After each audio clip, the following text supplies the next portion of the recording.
Slam dunk. All right. So wasn't that wonderful? Such great speakers. My goodness. Seriously, why do I have to go after all of you? That is not fair. Couple things.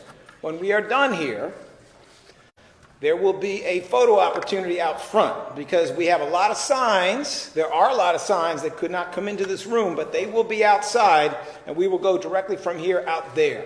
So those of you in the media, those of you who just want to get some shots of this amazing gathering of people, and there are so many people in this room whose names we don't even have time to recognize now. But I recognize you, and I know you, and I know who you are. Please come out, and please be part of that. So that is point one. Point two. There has been a very deliberate effort throughout the entire House, Pennsylvania House process, if you want to call that a process. There's been a very, very serious effort not only to erase votes and to silence people, but to silence me. That's it. Time and time again, we have said, okay, well, you would like to have a public hearing? Let's have a public hearing where it is available to people, not at the Navy Yard where it's hard to get, not in the middle of the day. That's right. My request to speak the first time, denied. My request to speak the second time, denied. Right. And then finally, 15 seconds before they're going to put out a report, if you want to call it that, they said, you get to come talk to us. And I said, great, let's do it in public. They said, no. And I said, well, how about we do it with a recording, a video? They said, no. All right. And then I said, how about this? We'll just have notes of testimony. We'll just have your questions and my answers so I don't walk out of that room with certain people not telling the truth about what they said. And they said, no. All right. Now, why do you think it is that the people who brought this do not want me to answer their accusations of me? And how does that sound like an American process? I am telling you this for a reason. Before any trial starts in the Senate, because that's the process, impeachment is just they charge you, and that's what the House has done. And then there's a trial in the Senate. Before that trial starts, you are going to hear what we have to say about these supposed articles of impeachment. You are going to hear it because I have some concerns if this pattern continues that there will be a piece of duct tape across my face to shut me up through the process, and we are not having that. The people are entitled to know what we have to say about this, and they're going to know.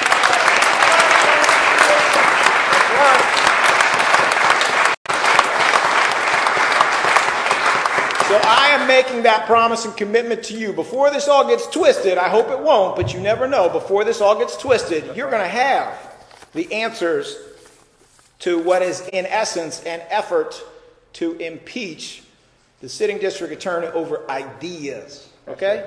Now, I don't want you to miss the significance of that. Never in the history of the Commonwealth of Pennsylvania, and that has been a few centuries, never in the history of the Commonwealth of Pennsylvania has there ever been an effort to impeach, meaning charge, or remove from office, which is what that whole trial is about in the Senate, someone for their policies, someone for their ideas.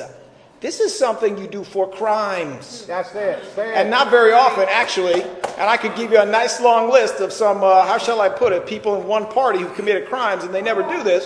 That's right. It is supposed to be for crimes or for deep corruption. Right. None of that is even alleged or charged here. Right. What, as you know, what is alleged or charged is that somebody in Beaver County who can't vote here, who doesn't work here, probably hasn't been here. That's it. Doesn't like the votes of 10 or 20 or 100 or 200,000 Philadelphians. Right. And that is not how democracy works.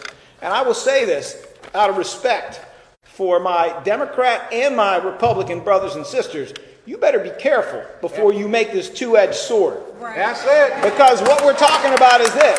Right. If this succeeds here in Philadelphia, put me out of the picture. If it succeeds here, are you really electing your next mayor? Right. No, you're not. Are That's you? the question. That's it. And is Pittsburgh? That's it. Is Pittsburgh really electing its next mayor? That's it. Come on. And if that starts, if a process of people winning elections and then being removed by people who don't even live there, right. can't even vote there, if that starts, don't be surprised when the other team starts doing it to you. Say it. Can you imagine a country where no election is final.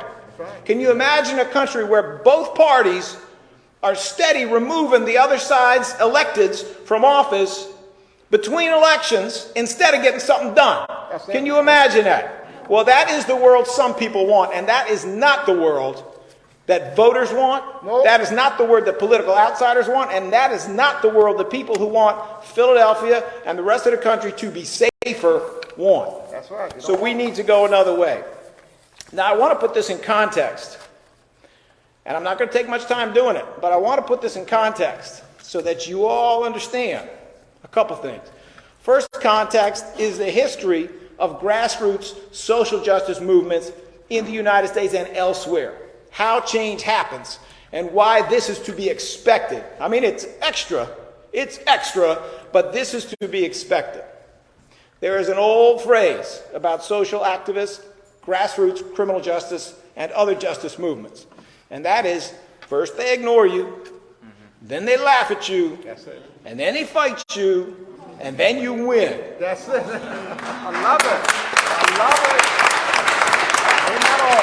Well, we know where we are now. We know where we are now. We are past being ignored and laughed at. Right. We're even past having a normal kind of fight. That's right. This is now a knife fight. Right. Except only one side got the knives at the moment. They're about to find out what happens when they tick off people, and those people come. That's right. We are in that moment. We are in that moment, and we're in that moment of fight for a reason, which is that we have stood for something that is different. We have stood for change, and not everybody is ready for change. So for those of you who are thinking it's the end of the world, it's not the end of the world. This is a process we have seen time and time again. We just have to rise to the moment as we have risen to the moment time and time again. Point two, maybe my last big point, is this. So everybody in one party wants to talk about how, oh my goodness, these reformed district attorneys are doing a bad thing. They're doing a terrible thing. People don't want them. Really? Let me give you a couple of results nationally from the last election cycle. And I want to put this in context. 15 years ago, there were no reformed prosecutors. That's how we became the most incarcerated country in the world and started selling our public schools. It wasn't that long ago, and I won't remind you which mayor, but it wasn't that long ago that what we had going on in the city was for sale signs on the sides of our public schools all over the city. That's it. And at the same time that was going on, we were not only the most incarcerated country in the world, more incarcerated than Vladimir Putin's Russia, but Pennsylvania was more incarcerated than most of the rest of the states, and Philadelphia was the most incarcerated of the major cities. That is where we were under a mayor whose name does not need to be mentioned at this time. That's where we were then, okay? So we went from no Americans living in a jurisdiction where there was a reformed prosecutor, and then we found ourselves 2 years ago, amazingly enough, in a country where 10% of the U.S. population, almost 35 million people, had elected or re-elected a progressive prosecutor. We're talking about places like Chicago. We're talking about Seattle. That's right. We're not talking about little towns. Most of Atlanta. We're talking big places. That's what was going on. 10% of the U.S. population. After George Floyd, it was 20% of the U.S. population. In 2 years, there was a doubling from 35 million Americans living in a jurisdiction where they had chosen a progressive prosecutor to 70 to 75 million Americans living in that jurisdiction.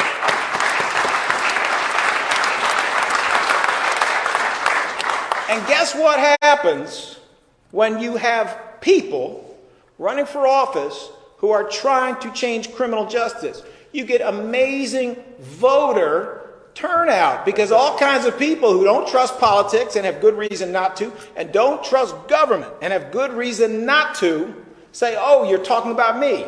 We saw a similar effect in relation to reproductive rights. When a whole lot of people saw how vivid the threat was.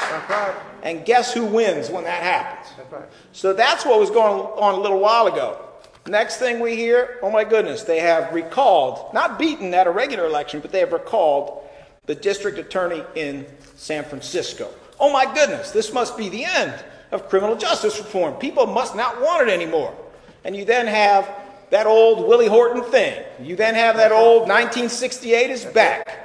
We, the members of one party, and you know what party it is, are going to blame the big cities that are the diverse cities. And we're going to say they're full of crime. And we're going to tell you should be scared. And we're going to dog whistle old, racist, fear-based politics so we can try to win. And then they lost. That's right. Okay? Then they lost. And then they lost. Because it is not 1968 anymore. We are not there.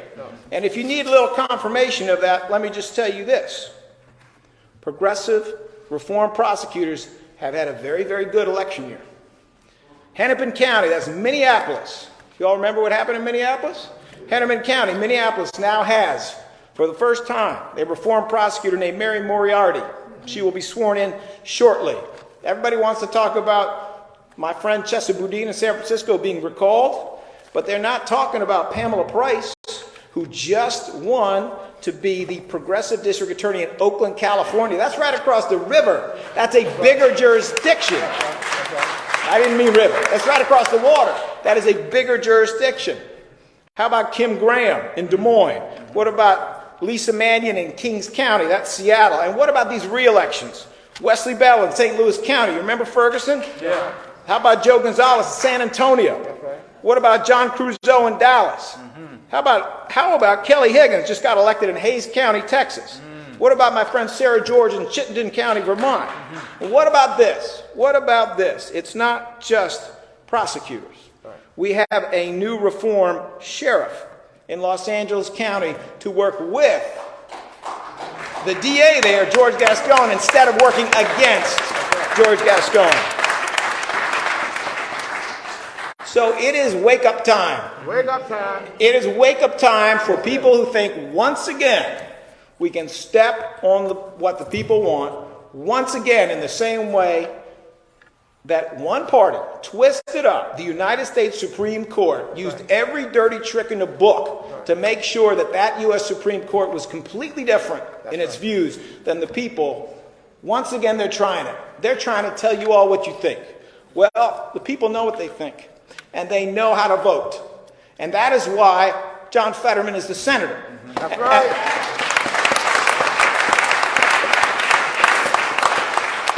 And that is why we now have a Pennsylvania House that is going to be run by Democrats. That's right. And that is why we are no longer at 0% living in a reform prosecutor jurisdiction to 10 to 20%. That's why we are above 20%, and the cases that they handle are probably more than 30% of all the cases in the United States. They are not going to stop it. They are not going to stop us. What they may do, though, is they may make the issue very clear for the whole wide world to see about what they really mean and what they really want. If they want to tuck loaded guns into every single diaper in the United States, if they want to do that and then blame the people who live in big cities for the consequences of their actions, well, we got news. You people are terrible at crime. You're lousy at crime. Right. There is a thing called the red state murder problem, and it works like this. Right. The murder rates in red states, the states that voted for Donald Trump as opposed to Joe Biden, are 40% higher than in the Biden states. That's it. So what am I missing here? What is it that you have done that is good with crime, other than make the murder rates higher by giving out guns to everybody, defunding public schools, defunding prevention, defunding treatment? What exactly is it that you are good at other than telling the public a bunch of lies? That's it. That's good. That's it. I want to thank you all for being here, and I want to give a final thank you to a few people, just a few who I didn't mention earlier, and I apologize for that. I would like to give credit to every single person in this room, honestly, but there are some who have been very closely connected with our recent efforts, and I do want to, at a minimum, mention that. Saida Rashid, Kendall Stevens. Let me see. Oh, my goodness. Did I cover them all? I think I covered them all. Got them all. Did I cover them all? Non-speakers, so here. Kendra Brooks. Oh, yes. Our friend Kendra Brooks was not able to be here today, and what a wonderful friend she is. Representative Chris Rabb was trying to be here, but unfortunately he is ill. Mark Steyer is here. Hey, Mark, how are you?